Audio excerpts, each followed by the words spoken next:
What is up, everyone? JD here. I hope you're doing well today. We're going to be taking a look at the Civivi Amirite. Let's get into it.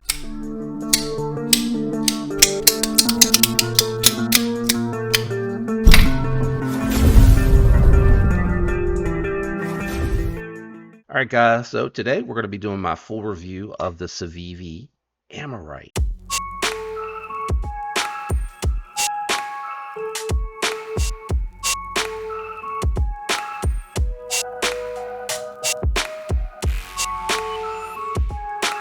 This one's really interesting. We have a very large size button lock knife that's tuned really well. I like this a little bit more than I did the Sentinel Strike that I had in here, and they offered it in some Ultim. Hang on before you get hung up on that. Let's jump into everything. We're going to do some size comparison, profile, weight, and then jump into my thoughts and impressions. Let's check out the profile comparisons. Here it is against the Para 3, and as promised, this is a full-size knife. Here it is against the Spyderco Shaman as well. Coming in tit for tat with the Shaman, 100% sure. We'll go ahead and move the Para 3 out of the way. Let's bring in a more medium-sized comparison. Here it is against one that I'm also checking out, and that is going to be the Migaron Kyrix Budget Edition. As you can see, this one is definitely larger. We'll hang on to the Shaman off to the side here for just a moment and bring in one more budget knife. Here's another Civivi. This one is the Chevalier 2. I really like that one a lot. But I'm going to tell you the truth, the Amirite actually has an even better detent on that button lock. So there's a little sneak peek as we head into these thickness profile comparisons. We're going to start it off against the Chevalier, and as you can see, the Amirite is very comparable. So even though it is tall and has a higher scale, it is very comparable. I guess the lighting here is probably going to throw it off. It's so hard to keep those on the camera angled well together. And then here you go against the Spyderco Shaman. So you can see very comparable to the two of these. And then as far as the height on these, it's actually more in line with what you see from the Shaman than it is the Chevalier. Chevalier is actually a little bit more narrow overall in profile, so it's able to keep that condensed when you get into the closed position. Let's check out measurements, guys. I am going to move it over here a little bit because my computer is a little closer today. I apologize for that. But starting at where the indicator hits, you have an 8, nearly 8.5, just over, I would say 8.34.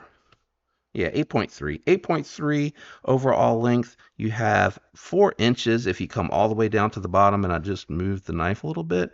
And then you have 3.25 inches of cutting edge, and that is because they did include that generous forward finger choil. This doesn't feel super heavy. I'm thinking around 3.5, maybe 3.8 ounces. Let's check it out on the scale, coming in at 4.2. So definitely masking its weight in the handle when you have it in hand because of the fact that you can choke up on it. I think that's really what threw me off. Let's jump into it. Ergos.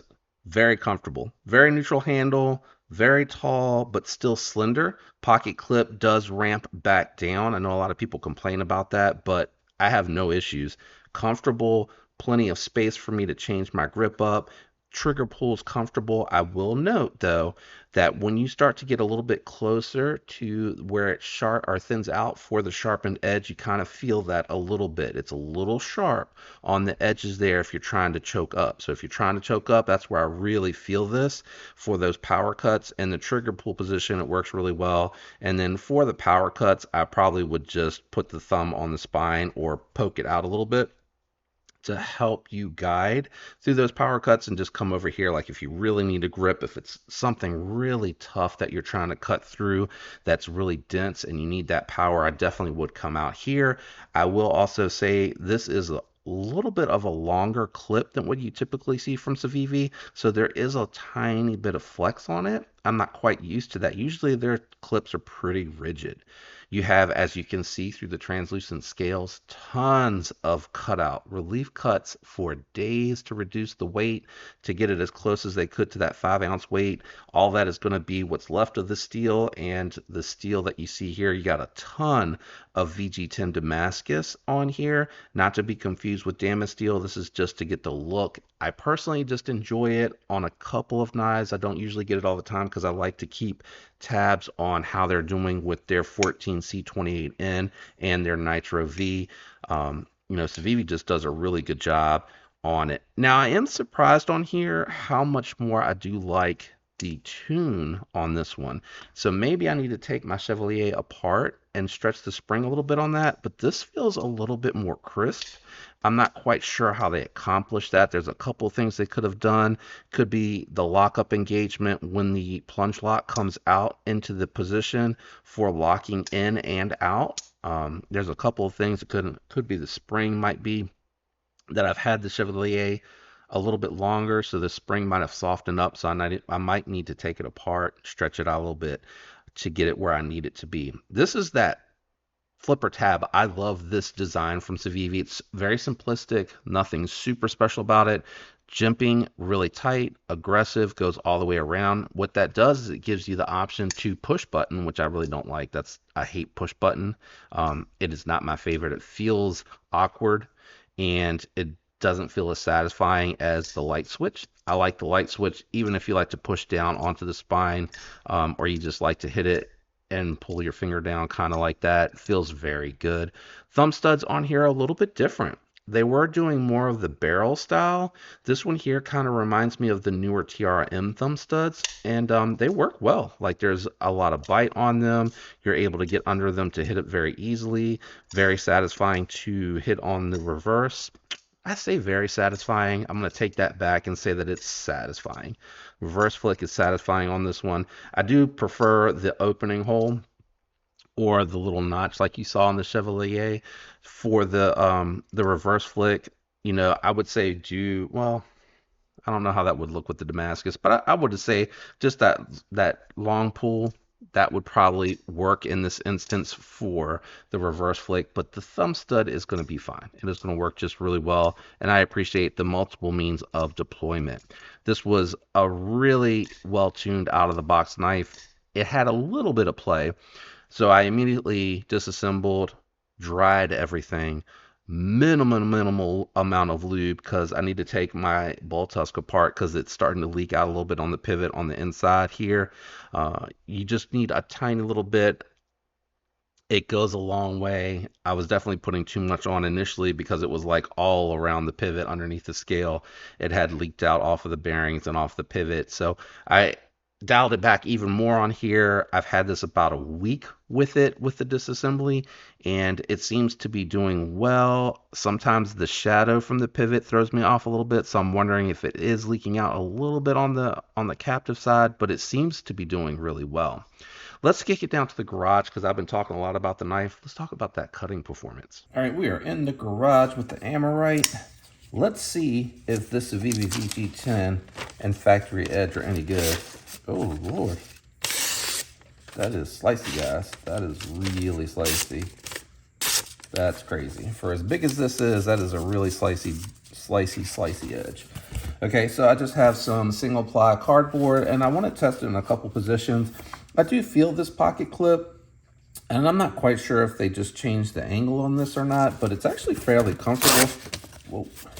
This has got a nice factory edge on it. I'm gonna choke up here and just check it. This isn't a real super cut test for edge retention and prolonged cutting. Just kind of want to get a sense of how it feels in hand, what the different grips feel like. Just to, quickly check the edge there and see how it feels. I mean, this thing is no joke. No joke. Got a little hung up on that tape going with the edge angle. Let's just check. Yeah, that is nice, guys. Yeah, that's nice. Let me see. Grab a fresh sheet of paper. Let's just check. A little bit of tape on there. I wonder if I can. Looks like it got the tape off there. Let's see if that was really the tape, or if a piece of this cardboard affected the edge on the Amirite. Yeah, it definitely has a snag. I don't know. Oh, there it is, right there in the middle. Yeah, guys, see how it's jumping on the paper? Let me just drop it real fast. All right, so we did 10 total. It's really interesting. I don't know if it'll show here. Maybe I can show it in the actual review. But you can see the Damascus a little bit on the edge there. Pretty neat. I might need to grab a fresh sheet of paper. Let me see. Almost got rid of it. It's definitely got the bite. You can see the curly cues. It definitely has the bite. I think probably just a couple more strops would get rid of it entirely. Although it does seem like it's fine. Let me grab one more sheet of paper. Just yeah. Yeah, it seems okay. I think maybe just a few more strops would probably get it, but that's good enough. You know, with cutting cardboard, as I've mentioned in other videos, sometimes you can hit something, maybe like a little pebble or something that was mixed in or ground in with the glue, and that can affect the edge, especially if it's a very, thin edge like it is on this particular knife. But let's kick it back up to the desk. This thing is so slicey, guys. So slicey behind the edge. Super tall, flat grind. They keep it nice and thin all the way through. It is 100% a laser beam slicer.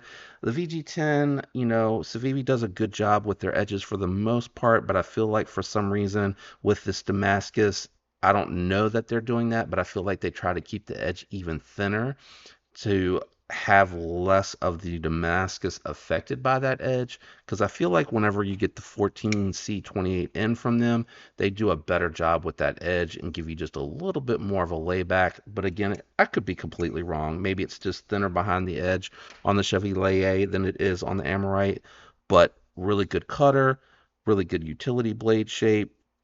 This is going to be a great working knife, not really so much of the puncture task because it does ramp down in that reverse tanto a ton. But I really enjoyed this one a lot. Again, another knife that you can get starting at just over 60 bucks. I believe this one, let me double check. So this one is a little bit more expensive because this one starts just over 70. It does have Nitro V, and I'm not sure if Nitro V is more expensive than 14C28N, even though they perform very similarly.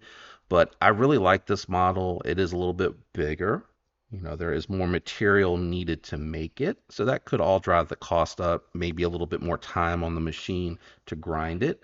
So it's not awful. It's still under $75, which is still budget territory. I just really like this one. If you like one that's more full size, I'm going to 100% recommend this one. I had the Chevrolet out here earlier. That would be a good alternative if you need something a little bit more slender.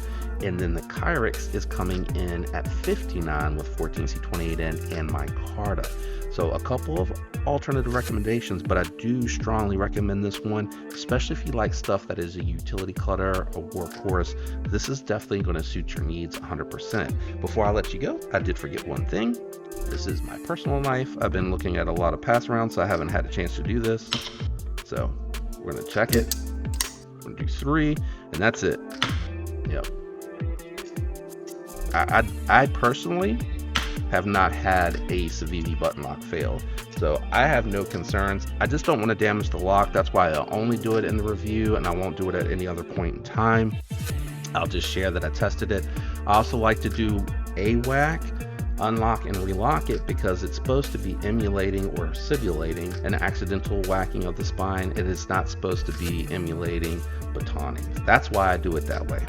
What do you think about the Amirite? I really like it, but I think it's probably going to be one of those ones that's very unique, and it's going to be kind of hit or miss with some people.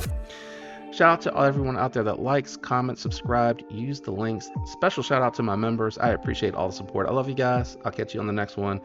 Have a fantastic week. Until next time, peace.